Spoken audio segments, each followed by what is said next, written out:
dire problem que le problème of Congo, du Congo, the problem of le problème the region, de la région, le problème de la or région, even the problem of Rwanda ou même le problème encore du Rwanda, is not M23. n'est pas le M23, je suis désolé. M23 is M23 a product est un produit of many other problems qui est that la have résultante not de been plusieurs autres problèmes qui n'ont pas été addressed résolus for decades. depuis des décennies maintenant.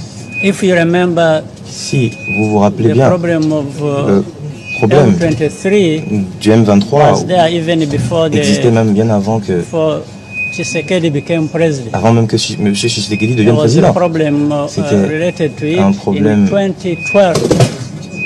If you remember, en 2012 même, ça remonte en 2012. So, Alors, and having to do with M23 and the people related en to ce qui concerne le M23, M23 et toutes les personnes these, liées au M23, donc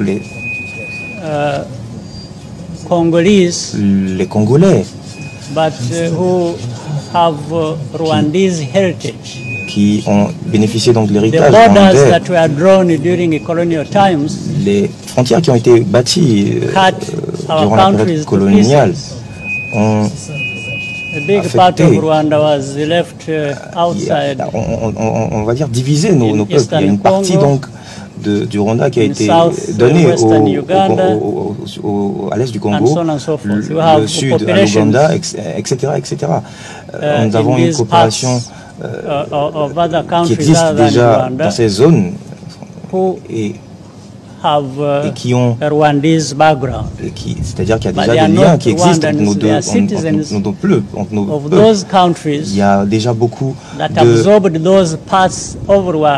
je pense qu'aujourd'hui la situation est évoluée, déjà durant la période coloniale.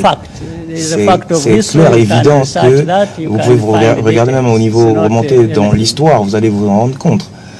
Donc ces problèmes me dépassent, vont au-delà de ma personne, vont au-delà de la personne du président Tshisekedi.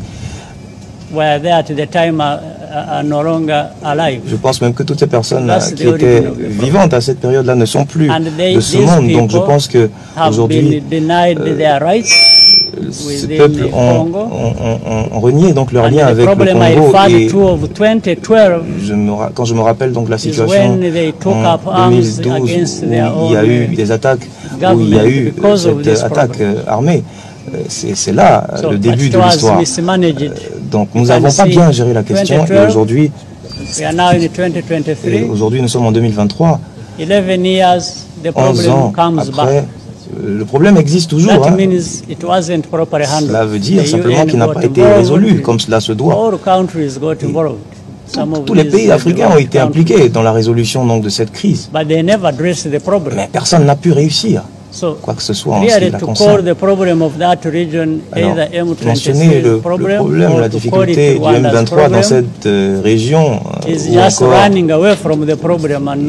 je pense que la question ici, c'est de fuir la question, mais c'est pouvoir essayer de trouver des solutions à cette crise.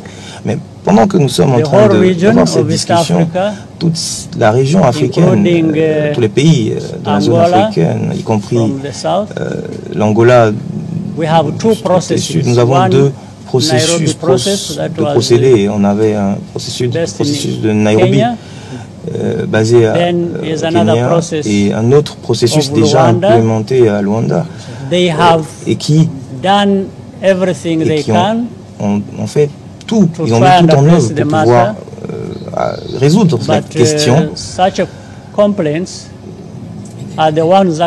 Mais je pense que ils sont en train d'essayer de trouver une solution et le processus de Luanda ou le processus de Nairobi, les démarches qui ont été entreprises à Luanda et à Nairobi ont essayé donc de pouvoir trouver des solutions à la difficulté. Mais apparemment, les pays même concernés ne veulent pas apparemment que la question soit résolue. C'est quand même assez ironique. Mais ce que je veux dire ici, c'est que c'est clair, c'est un fait, vous pouvez le vérifier. Donc aujourd'hui, ne pouvons pas continuer à nous plaindre éternellement du problème, alors que nous connaissons effectivement là où il y a le nœud. Mais c'est un peu comme si on ne souhaite nous-mêmes pas résoudre cette question et on tourne autour du pot, malheureusement. J'espère qu'avec l'implication de tous les pays de la sous-région, cette question sera finalement résolue d'une manière définitive. C'est ce que j'espère, du moins.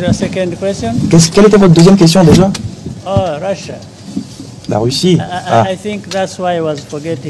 Je pense que c'est pour cela même que j'avais oublié de répondre.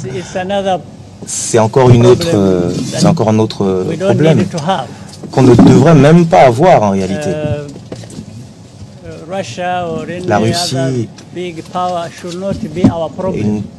qui est une superpuissance, ne devrait même pas nous concerner. Cette question, en fait, ne nous concerne peut-être pas, mais cette superpuissance doivent gérer leurs problèmes entre elles. Ils continuent à nous exploiter, ils continuent à profiter des petits pays que nous représentons. Alors, la Russie a le droit d'être partout où elle veut, j'ai envie de dire. D'un point de vue légal, comme un pays, elle a le droit d'être partout à travers le monde. Donc, elle vient en Afrique. Les gens se plaignent aussi de la présence de la Chine. Donc, on se plaint de la présence de la Chine, on se plaint de la présence de la Russie. Ben, ils ont le droit, ces pays ont le droit. Donc, ils ont le droit, comme les autres pays, d'être présents. Donc, je pense que ce que nous devons faire en Afrique, c'est de plutôt travailler. Nous devons concentrer sur nous-mêmes, savoir nos besoins, identifier nos besoins en termes de partenariat, et établir donc cette relation de bénéfice réciproque avec cette superpuissance-là. C'est nous qui devons définir nos besoins et voir s'ils sont en mesure de satisfaire ces besoins-là. Alors, nous avons, je pense que le plus important, c'est de savoir comment est-ce que tout cela va finir. C'est la question de la Russie, la question de la crise.